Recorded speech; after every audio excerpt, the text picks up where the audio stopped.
Hello, this is the last one. I really hope you've enjoyed the whole series and that you've started to identify where your needs are being met and where perhaps they're not, and how you use your resources to help you get your needs met, or perhaps you're not using them in a way that's really helpful for you. Today will be the final resource, and that is long-term memory.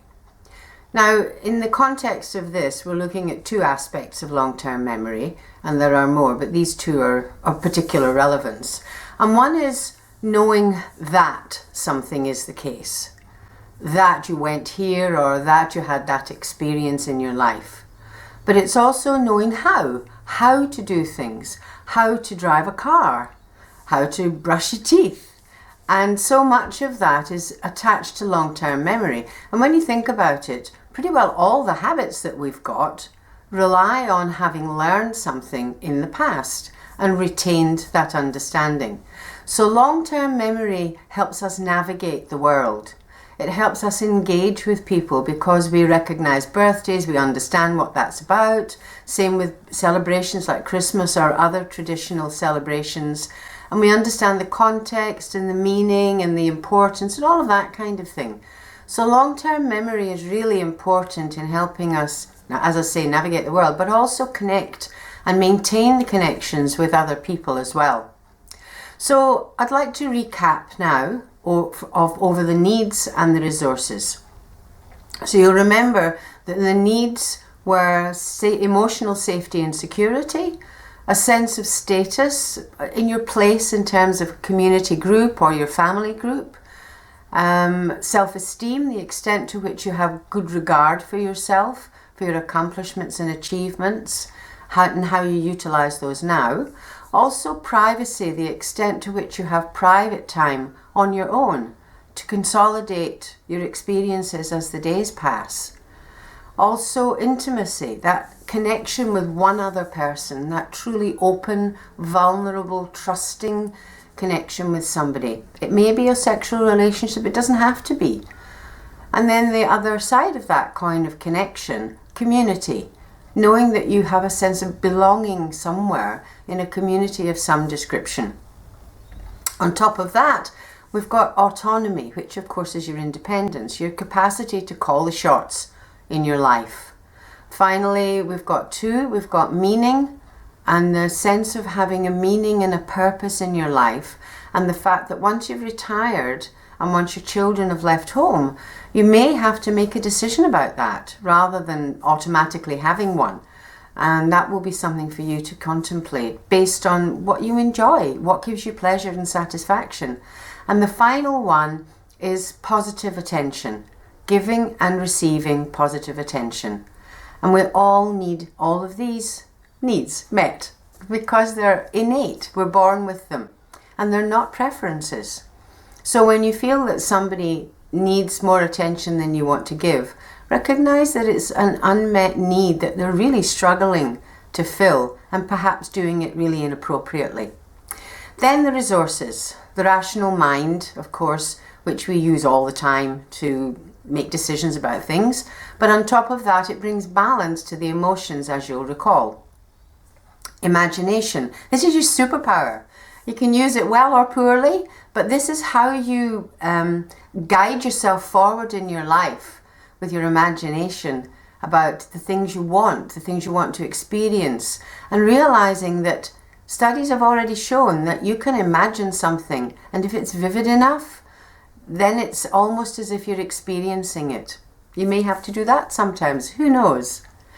Also, dreaming, the dreaming brain, you'll remember. But the significant importance about that is that the dreaming brain is resolving unresolved emotional expectations from the day, and having a really good night's sleep enables that process to be carried out in the dreaming state to a resolution. So you wake up in the morning refreshed, relaxed, ready for a brand new day. Then we've got empathy. Those mirror neurons that we're born with that enable us to put ourselves in someone else's shoes, metaphorically, not actually, because of course that's sympathy, you'll remember.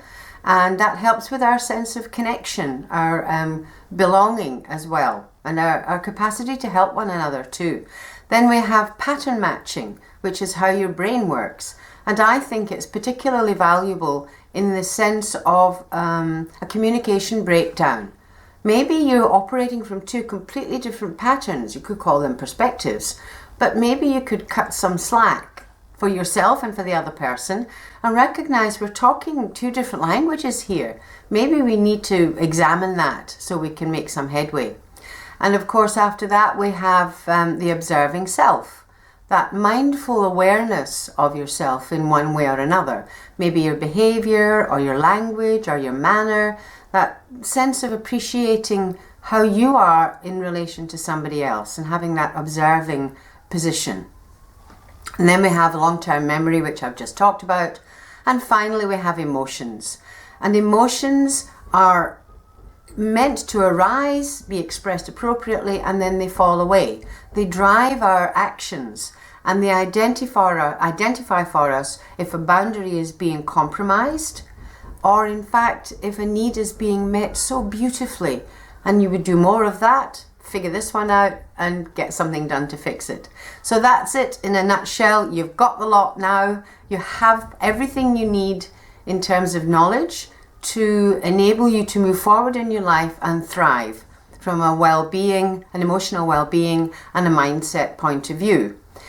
Don't forget, you also have to exercise. It really is important, and eat well so that you maintain your body so that you can live an enjoyable, engaging, happy life for as long as possible until you conk out. But before then, have fun. Now, let me come to my special offer. It may be that what you've already got so far is all that you need and you don't want anything more. But if you want a more personalized approach to this, I have something I'm calling home-based workshops. I'm not entirely happy with the term workshops, but I haven't found anything else yet to replace it with. But basically, I come to you. And if you're anywhere in Melbourne or maybe even Victoria, we could work something out. You gather a group of friends, 6 to 10 of you, in your own home. You don't have to go anywhere, and I will come to you, and over 4 weeks or 4 sessions, we might have to do it over a weekend, I'll go through the needs and resources in much greater depth, and in particular in your context, in how they play out in your life and in your friends' lives, and also covering the resources in the same way, how you use them, how you're applying them in your life, what you might need to modify and so on. But I'll also cover the mind-body interconnection, and that's tremendously important because our minds and our bodies are one thing.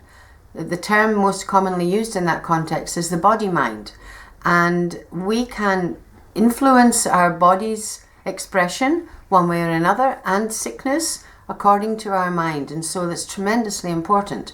And the final one is tools for thriving.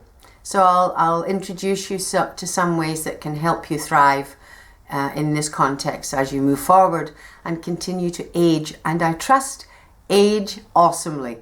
So if you want to take this any further, give me a call on 0413 313 440, and we'll see what we can organise between us. In the meantime, thank you so much for your attention. Thank you for participating in this, and I truly hope you've found it really helpful.